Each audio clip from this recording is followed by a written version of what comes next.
Usaid is implementing on behalf of the United States government the Feed the Future initiative. This initiative focuses on food insecurity and hunger. The activities under this program really focus on finding solutions to agricultural production, food security, hunger, malnutrition. Kaves started in 2013 with several objectives, but the overall goal of assisting the government of Kenya and Usaid to raise incomes and improve nutrition and attack poverty in 22 counties of Kenya. We're working on 3 value chains: dairy, horticulture, and staples.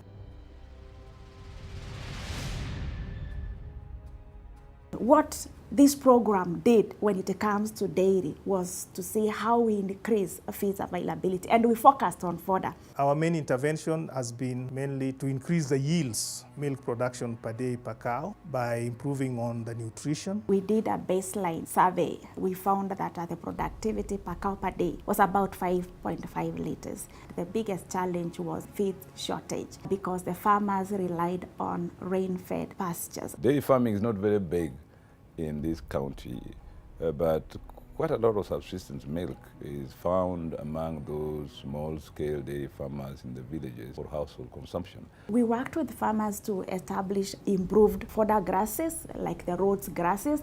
I mostly engage in dairy farming, and I practice a little bit of horticulture. When I encountered the Kaves, they taught me the right stage to harvest the fodder, how to weed, and how to fertilize, use some top dressing like the CAN, so that thereafter the fodder would regrow faster. And I learned also about the fodder conservation, how to preserve the fodder in terms of in dry form and in silage form. Tumepata mafundisho na tena sisi wenyewe tunaendelea kuhimizana, especially kina mama ambao wako na hali ya kutunza watoto. We worked with them to even establish indigenous fodder grasses. So we rehabilitated rangelands, we rehabilitated pasturelands. And with that we saw increased feed availability. And therefore we started what we were calling commercial fodder production. And therefore we got farmers going into commercial fodder production. Hiki kilimo cha nyasi ni kizuri na kimebadilisha maisha yangu kwa sababu pale mbeleni sikuwa nimenunua ploti, nimenunua tayari, nimejenga nyumba. We introduced bush cutters and also some other mechanized hay harvesting and baling machinery. We also saw that the milk production increased on average 11 liters per cow per day. And there's a big opportunity in the area to engage in more commercial fodder production for sale for not only dairy farmers but also beef farmers.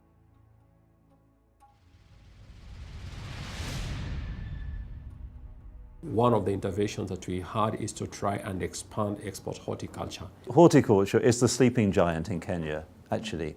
First of all, of course, as I've just mentioned, is very important in nutrition. It's the major source of foreign exchange currently for Kenya. Thirdly, some of the major categories of horticultural exports and most of the domestic horticultural crops are grown by small-scale farmers. We worked on 2 value chains, the yellow passion fruits and Irish potato. Of course, we also worked on bananas. The fastest way they can convert to being truly commercial farmers is by planting horticultural crops. There's a lot of reasons for this. One of them is they're very fast, so in many cases you don't need much investment. If you grow kale or if you grow cabbage or tomatoes, most of the time you can find a market for those.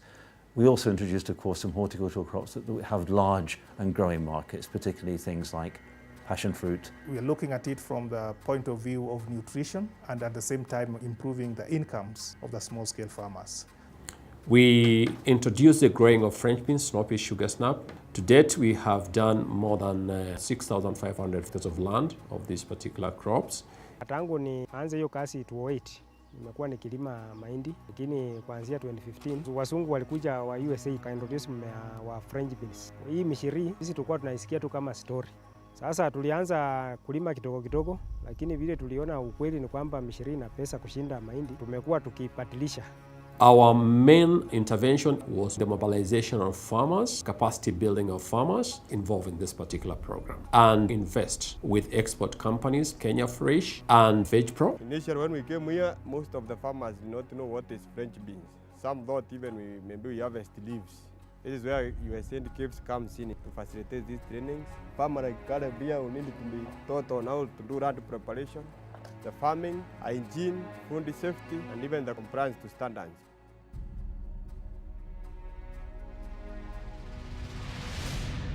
In the staples, of course, we worked on maize because this is the staple food of Kenya. We all love our ugali. Although maize is a valuable crop for everybody, we realized that maize yields were low. Actually, the value of maize means that it doesn't really generate the income that somebody with a small area of land needs to meet their sort of family income expectations. We worked with the farmers on a number of crops, and this includes green grams, sorghum, which grow well in some of these areas. Sorghum is a more nutritious crop. It also has the ability to withstand very dry conditions.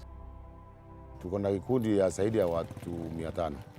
At least ulete kama gunia 10 au 20 kulingana na vile utaweza. Tuuze pamoja. Wakati tunaungana, tunauza pamoja, ndio wanunuzi wanakuja watatunulia na bei mzuri, sababu watakuta mzigo kubwa. Upande wangu kama mwanabiashara na upande mwingine mimi kama mkulima nyumbani. Mimi kinachonifurahisha tangu niungane na hao wanabiashara wenzangu na pia tangu nijue hawa watu wa Usaid wakatupeleka kwa semina ya panda mtama mashinani. Naona maisha imebadilika, naweka pesa zangu, I can save. Apart from that, inaniongeza bidii zaidi.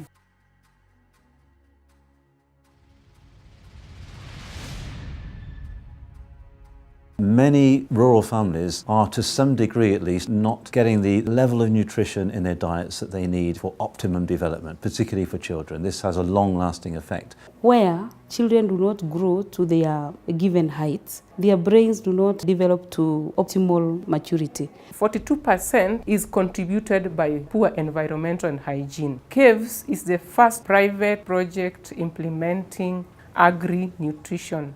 Looking at the wash activities, we look at the source of food, improving the productivity of nutrient-dense food so that the families can have food available. Nimebenefit kulingana na masomo ya Kaves. Sahi ukikuja nyumbani utapata kila kitu tumepanda kulingana na sheria ambayo inafaa, alafu rekodi iko ilipandwa wakati gani, na faida ambayo tunatoa hapo inatusaidia ku-upkeep familia yetu. Kaves move further to ensure that the food that is available is being prepared hygienically. The system works like from farm to the plate to the mouth. We impact our community that start by feeding the babies. The second strategy of the wash, we ensure that every household we're working with must have toilets. Since the inception of community-led total sanitation activities in the county, we've realized reduced instances of diarrhea diseases among the children under 5 years, and other water-related diseases have also gone down. In these activities, a training was done at Machakos. We are targeting, that is the 471 villages within Mwala sub-county, and we were able to trigger 12 villages. All of them are open defecation free as of now. Tulipochimba choo imetusaidia sana, magonjwa mengi yameisha juu hakuna inzi zinatoka zinashikashika vitu vyetu. Usipee watoto chakula ambayo iko na uchafu. Ujaribu kuosha vyombo ikuwe safi kabisa, alafu utafute kitu ukiweka maji inamwagika. Maji isikwame kwenye vyombo. Na kuwe na shimo ya kuweka ile takataka. Na zile za nylon juu hata mifugo inakulanga hawa ya kichoma. These gains that have been made, I would want to say they can be sustained so that we can be able to achieve SDG goal number 2. Ministry of Health has embraced agri-nutrition, whereby initially they were only doing nutrition. I would recommend that county government, through Council of Governors, should embrace agri-nutrition. This whole agri-nutrition initiative can be carried forward by all the partners we've had over the past 5 years and supported by county governments. I think the potential we can improve the stature and the health of the next generation of Kenyans by doing this.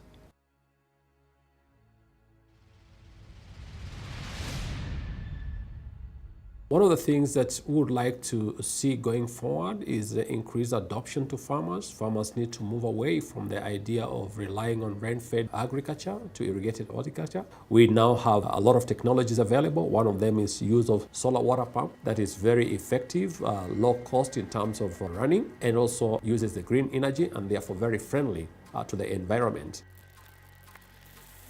We worked more especially on technology adoption and conservation agriculture, or to manage post-harvest losses. If it became common practice for every maize grower in the country to use a hermetic storage bag they can keep for the whole year if they want, which would be an immense contribution to food security across the whole country. And we're very happy to see how farmers have been able to adopt this so as to preserve that which they are harvesting. Whether it's pulses or it is the grains, they are able to conserve that which they are harvesting and get better returns. And secondly, we would eliminate completely the need to import, because the reason we import is because nobody saves their maize. Also remember that we can use hermetic storage bags to store sorghum, dry beans, other legumes, cowpeas, pigeon peas and green gram, which are particularly nutritious. These are higher value staple crops.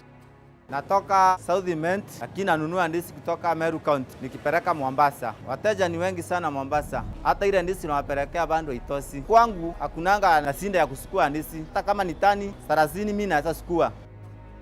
So that has been able to increase the incomes for farmers. And we did work with some of the enterprises that were willing to invest in value addition in this. We realized there was a lot of challenge when it came to marketing of our fruits. The main thing was, how can we be able to create value to our farmers, avoid the post-harvest losses? So our main goal was, how can we be able to give value to the farmers and also create a business out of it? So it's not about eating a fruit. We know a fresh fruit, you can eat it, but how many times do you carry it when you're working? It's messy. You can't keep a banana in your bag, but now we are giving you a banana when it's dried. We are giving you a mango when it's dried. We are giving you a pineapple when it's dried. That's the essence of sweet and dried. There's a first level aggregator who is even supporting the farmers to produce and buying and paying within 2 or 3 days. There was need really to ensure that there is a sustainable, reliable market that pays farmers promptly for a fair price for their produce. We've worked with over 600 small-scale farmers, the vast majority of which, 55%, are women and youth. Engaging youth in this sector is absolutely essential to the future of Kenya, its economy, its food security. Najua ile trip ya Nairobi ilinifundisha mambo mengi sana kuhusu hii value addition. Wakati maziwa yamejaa, kuna vile naweza fanya value addition ni yatengeneze mala ama ni yatengeneze yogurt. Kitu yenye sitaisahau hata siku moja. Siwezi dharau agriculture. Najua tulikuwa tunaona kama agriculture ni watu wale wajinga maskini. Lakini nilipoenda pale nilishangaa mtu amesoma ametoka university anakuambia mimi nafanya kilimo. Sasa nikaona kumbe si lazima nende nikitafuta kazi kwa maofisi nataka nini na nini. Naweza anza mradi wangu hivi na niendelee maisha. Usaid recently started 2 new agricultural activities. One is the livestock markets activity and the other is the crops and dairy market systems activity. Both are focused on the agricultural value chains and that complete connection between the smallholder farmer and upscale into the market. What we're looking to do is continue our very strong partnerships with national and county governments in 27 counties, as well as the private sector and of course the smallholder farmers, the small and medium and micro enterprises, to achieve the results that Kenya deserves.